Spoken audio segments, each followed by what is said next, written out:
Hello again from the Media Box. I'm Charles Amponsa.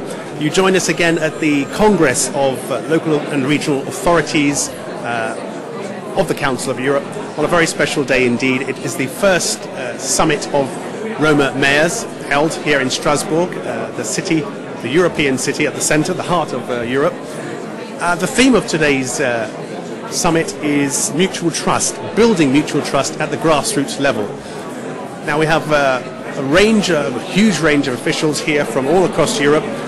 We have mayors, we have councillors, other elected officials, and they're deciding, talking about policy, they're building solutions almost as well. Joining me straight from the hemicycle of the Council of Europe is Thomas HAMMARBERG. He is the Council of Europe's Commissioner on Human Rights. Welcome along. Thank you. Mr. HAMMARBERG, in the framework of country monitoring missions carried out by you, and we know that you have been to quite a few countries and seen some terrible things in the conditions that Roma people do live in over the past years, concrete recommendations on Roma policies have been made. But what is the bottom line in respect of European policies?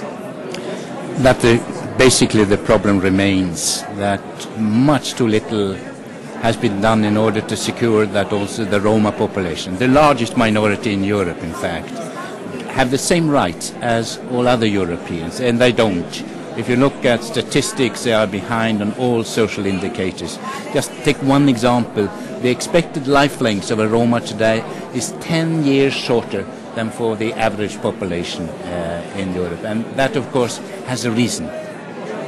I mean, we have a situation where healthcare in European countries is better for the majority of the population. Why is it still such a problem for Roma people? And that's a good question, but basically it goes back to discrimination. You know, in some areas they don't even have an identity card, so they have no identity in relation to the authorities, which means that they have problems when they are ill to be allowed into the hospital, because who are they, who will go and pay for them, etc. So there are some very basic human rights issues which prevent the Roma population to have their rights met. Now this is the first Roma summit of its kind. How confident are you that the talk here can be translated into action in the countries throughout Europe where the problems exist? I would hope I could say that this will be a turning point, but I've learned from quite a number of conferences in EU and also in the Council of Europe that it takes a long time before the good rhetorics and nice promises given on the top level that really filters down to reality in the municipalities for the Roma. It's a long haul. I think there's no secret way of opening up and to have quick result, but at least we would hope that the beginning of a change will take place. What prevents it is the remaining and rather widespread anti-Roma atmosphere, unfortunately also to a large extent fed by leading politicians, not least in election campaigns. So that has to stop. There must be a stop to the anti-Roma rhetoric from politicians. Can we take perhaps a lead from what is being done here in Strasbourg? We heard earlier on from the Mayor of Strasbourg, Organised, and he has indicated there is a policy at the moment to help Roma people in this very city. Can we take away any messages that and any actions that he has put forward so far? I hope so, because in fact Strasbourg has been a bit of a model.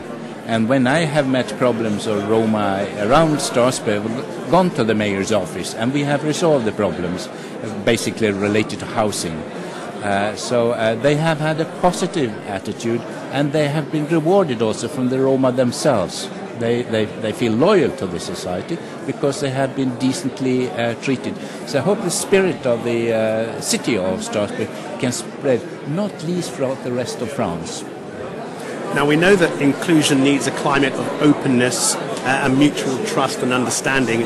And it's not by any chance that the first European Summit of Roma Mayors, in which you are participating today, is entitled Building Mutual Trust at the Grassroots Level. But how can fears and prejudices, stereotypes, and more generally feelings, how can they be changed?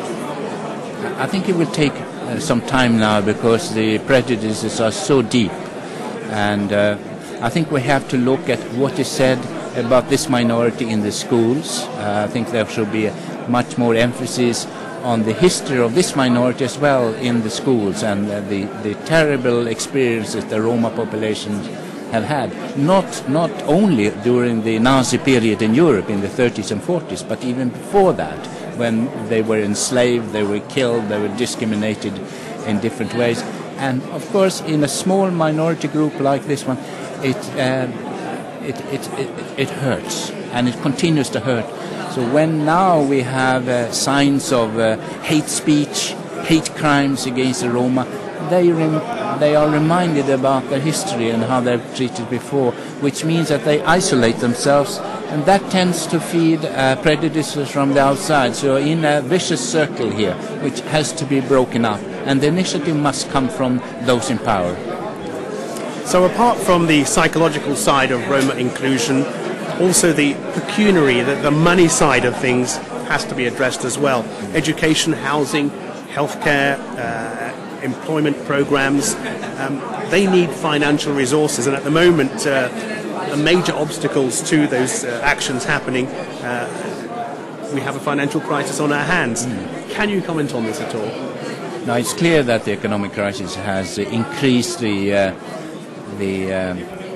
tendency to scapegoat certain groups in society, not only Roma but also some other minorities. But the Roma are definitely one of the scapegoats of this fear that the economic crisis has created in society. And that makes it even more important that the politicians stand up. First, to secure that the most vulnerable in society are not unfairly hit by the economic crisis through the budget cuts, but also that any tendency of fear-mongering against the minorities will be prevented. Finally then, we see situations ongoing now affecting Roma people both in the United Kingdom and in France. What would your message be to the politicians and those surrounding this issue? They cannot resolve the acute problems like illegal housing, for instance, through police methods. They must establish a relationship, and when there is a dispute like the one ongoing in the Dale Farm is called in the United Kingdom for the moment, there must be a negotiation and an agreed settlement, because to use brutal force here will just prolong the agony, create further discrimination and negative attitudes in society, both among the Roma themselves and the majority population. This is a real test on the maturity of the politicians to resolve these problems in the wise manner. You've heard it there, a real test. That's Thomas HAMMARBERG, the Commissioner for Human Rights at the Council of Europe. That's it from the Media Box. Join us again soon.